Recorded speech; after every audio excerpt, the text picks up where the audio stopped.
కాంగ్రెస్ ప్రభుత్వం రైతులకు పూర్తి స్థాయిలో రుణమాఫీ చేయాలని మాజీ మంత్రి ఎమ్మెల్యే హరీష్ రావు డిమాండ్ చేశారు.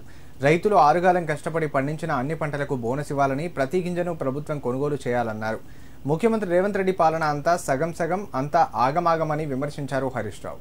మక్కల కొనుగోలు కేంద్రాన్ని మాజీ మంత్రి ఎమ్మెల్యే హరీష్ రావు ప్రారంభించారు. ఈ సందర్భంగా మాట్లాడిన ఆయన, రాష్ట్ర ప్రభుత్వం ఈరోజు మక్కల కొనుగోలు కేంద్రాలను ప్రారంభించడంలో తీవ్ర ఆలస్యం చేయడం చేసిందన్నారు. ఇప్పటికే సిద్దిపేట మార్కెట్ యార్డ్లో 14,000 క్వింటాళ్ల మక్కలు దళార్ల పాలయ్యాయని చెప్పారు. కొనుగోలు కేంద్రాలు ఆలస్యంగా ప్రారంభించడం వల్ల మక్కల రైతులు మద్దతు ధర కంటే తక్కువకు దళార్లకు అమ్ముకోవడం జరిగిందన్నారు. ప్రతి ఎకరాకు కేవలం 18 క్వింటాళ్లు మాత్రమే కొంటామని ప్రభుత్వం కొత్త నిబంధన పెట్టడం దుర్మార్గమన్నారు. పండించిన పంటనంతా కొనుగోలు చేసి బోనస్ ఇస్తామన్న రేవంత్ రెడ్డి ఎందుకు కోతలు పెడుతున్నారని ప్రశ్నించారు. ప్రభుత్వం తక్షణమే మక్కలు కొనుగోలు మీద పెట్టిన నియంత్రణను ఎత్తివేయాలని, పండించిన పంటను పూర్తి స్థాయిలో కొనుగోలు చేయాలని హరీష్ రావు ఈ సందర్భంగా డిమాండ్ చేశారు. ఈరోజు సిద్దిపేట మార్కెట్ యార్డ్లో వడ్ల కొనుగోలు కేంద్రము మరియు మక్కల కొనుగోలు కేంద్రం ప్రారంభం చేయడం జరిగింది. కానీ ఈరోజు రాష్ట్ర ప్రభుత్వం మక్కల కొనుగోలు కేంద్రాలు ప్రారంభం చేయడంలో చాలా ఆలస్యం చేయడం జరిగింది.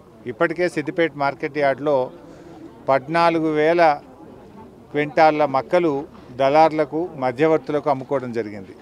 అంటే ఈ కొనుగోలు కేంద్రాలు ఆలస్యంగా ప్రారంభించడం వల్ల మక్క పండించిన రైతులు 1,600కు, 1,800కు మధ్యవర్తులకు ఇప్పటికే అమ్ముకోవడం జరిగింది.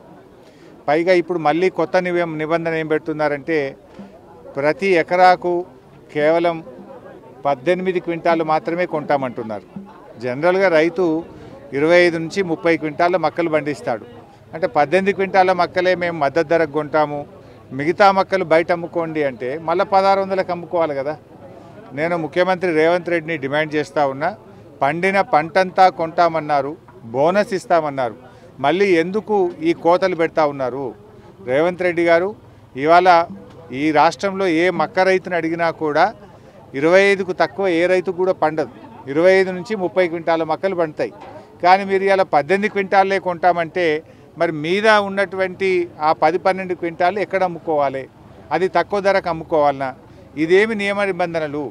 ఆనాడు నువ్వేం చెప్పినావు? ప్రతి గింజ మద్దతు ధరించి కొంటా అన్నావు, ప్రతి పంటకు బోనస్ ఇస్తా అన్నావు. బోనస్ అయితే దిక్కే లేదు. కనీసం పండిన పంటనన్నా కొనవయ్యా అంటే అది 18 క్వింటాలు మాత్రమే కొంటామని చెప్పి ఇలా రైతుల ఉసురు పోసుకుంటున్నారు. ఆ సెంటర్లు కూడా అడగంగా అరిగోస పెట్టి వంట చూడు దొంగలు పడ్డాక 6 నెలల కుక్కలు మొరిగినట్టు ఇలా పంట అంతా అమ్ముకున్నాక ఈ కొనుగోలు కేంద్రాలు నువ్వు స్టార్ట్ చేస్తూ ఉన్నావు. పోనీ అదన్న మొత్తం కొంటావా అంటే దాన్ని కూడా మేము కోతలు పెడతా అనేటువంటి పద్ధతి మంచిది కాదు. దయచేసి మక్కల మీద ఏదైతే నియంత్రణ పెట్టారో, నిబంధనలు పెట్టారో దాన్ని ఎత్తివేయాలని, రైతు పండించిన పంట అంతా కూడా వెంటనే కొనుగోలు చేయాలని చెప్పి ఈరోజు నేను ప్రభుత్వాన్ని డిమాండ్ చేస్తూ ఉన్నా.